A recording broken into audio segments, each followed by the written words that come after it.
Failed medical experiments, horrifying mutations, and haunting mysteries combined in the latest indie survival horror game. Get ready to hide in the shadows and lurk amongst the mutations as we discover what is inside the labs. My name is Shredded Cheese, and I'm a streamer on Twitch and a YouTuber who focuses on all things indie games. I have partnered with Inside the Labs to cover the developmental progress of this game through early access, and will be giving an unbiased review of the game, so let's jump right in. Inside the Labs is a co-op multiplayer survival horror game that puts you in the shoes of a medical student with an insatiable curiosity to learn and explore the long-abandoned labs of a mysterious medical company. Playing solo or in a group of up to 4, you will explore the secrets of the dark halls of these forgotten medical test sites. You will be tasked with up to 8 different goals, from finding evidence of the experiments done previously to repairing the electrical grid of the building each round. The world maps may not change, but AI powers the monstrous creations roaming the halls and has learned to look and listen for where you are to pinpoint you with incredible accuracy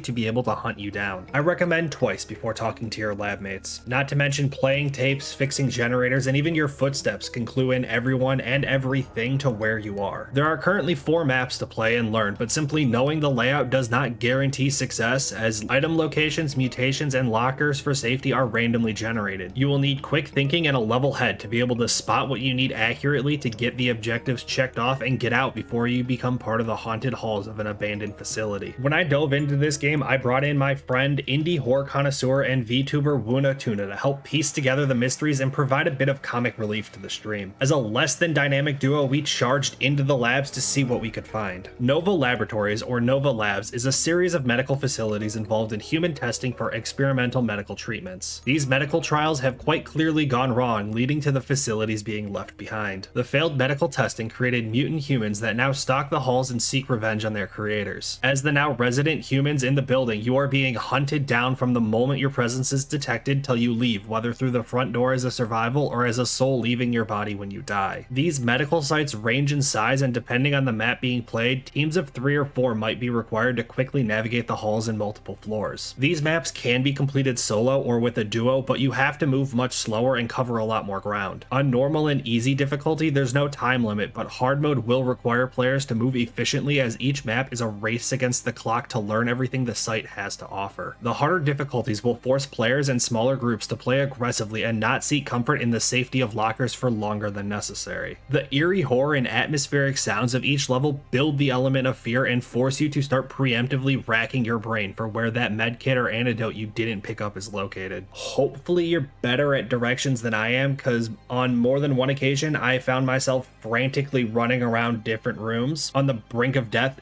desperate to find that one item to save myself. Depending on experience and panic levels, rounds can last anywhere from a few minutes to nearly an hour. The first few games played took Wuna and me anywhere from 30 to 45 minutes, as we were lost, confused, and too scared to wander far from safety. As our confidence grew and we moved to the hard mode, the timer forced our hands and feet to move faster, and the rounds started to only last 15 to 20 minutes. Playing through rounds faster did not leave us feeling bored quicker, but instead our curiosity to better explore and push ourselves to find everything faster kept us engaged for hours. Being able to switch maps and difficulties meant this game could be played for hours with friends or alone without feeling like the game was getting boring. I found Old Town Labs, or as I jokingly called it, Pickle People Labs, to be my favorite. With 4 maps to choose from and potentially more being planned, there are and will be hours of hiding in lockers, cowering in corners, and running blindly through the dark as you attempt to master the layouts and intricacies of each medical site. The leveling mechanic present in Inside the Labs keeps the drive and push for you to play one more round, as you want to get that next item, perk, or character skin unlocked before you log off for the night. The character skins are purely cosmetic, but the tools and perks can change the dynamic of the game. This can be items from lanterns that don't require batteries, or perks like night vision to help you see in the dark when light is a luxury you cannot afford to use. You start with a basic flashlight and a perk giving you an extra battery at the start of your journey through the labs. Once I unlocked it, the perk allowing me to start with an extra medkit became my best friend, as I was commonly getting myself into trouble. As I play more and unlock the higher level perks, I might try switching up my playstyle and trying out some of the other abilities and tools, especially as more items and perks are planned to be added to the game. I mentioned Inside the Labs is in early access right now, and that means player feedback can greatly influence the direction this development goes as full release approaches. This means that accurately reporting bugs, suggesting features, and giving feedback are crucial to the success of this game. I felt the overall content was a bit lacking, and that more maps, perks, and objectives would allow more variety between games and keep me on my toes. As a version 0.1.1 game, I was impressed with the foundation and am excited to watch more content get added. There are plans to announce a roadmap for the game soon, and if you've been around on this channel for a little bit, you know I will be on top of bringing you the latest news and announcements. If you are subscribed and have notifications turned on, you can be one of the first to know when new content is added and everything you need to know. Currently, some of the new features already announced are the ability to drop items, a random map feature, and random perk and tool features. If there are any suggestions you have, you can leave them in the comments for me to forward along. One thing many others have been asking for is additional jump scares, which the developers have very enthusiastically agreed to add. I am quite candidly not a jump scare kind of guy, but I'm willing to let you have this one because I'm sure a few good clips will come from me screaming during my streams. The game is not perfect, and I did come across a few bugs that I have reported so that they can be investigated and fixed in a future update. The bugs found were not game-breaking in nature and did not ruin the experience of playing inside the labs, but did mean some objectives were unable to be completed or certain lockers were unable to be used. Inside the Labs has a great foundation and a team of talented developers who are diligently working to expand the game from a niche indie horror to a potential future staple in the horror gaming space. I was initially a bit worried the gameplay would feel too much like other indie horror successes, but the twists and gameplay loops of Inside the Labs have added a fresh feeling that may not have relaxed my apprehension, but instead turned it into a thrilling terror I could not get enough of. From getting stuck in the one more game loop to testing my ability to outmaneuver the mutations, I never felt bored or like I had enough. With new content on the horizon and updates charging in faster than the mutations can hunt me down, I'm excited to see where this game goes, and I will continue to update my community with the latest news and announcements. I will be giving this game a rating of worth playing eventually. I understand players want finished games, and in its current state, I feel there needs to be a bit more content to be rated higher. If you are willing to jump into an early access game and play alongside the updates, then I will highly recommend this game. As Inside the Labs moves closer to a full release, I will reconsider this rating in the future and announce if it moves from its current spot. That is everything you need to know about Inside the Labs. You may notice I have one game on the tier list I do not have a review out for yet, so make sure you are subscribed to know when that video comes out. If you want to check out the indie games I have already released reviews for while you wait for the roadmap to be announced, you can check out this playlist, and I will see you next time.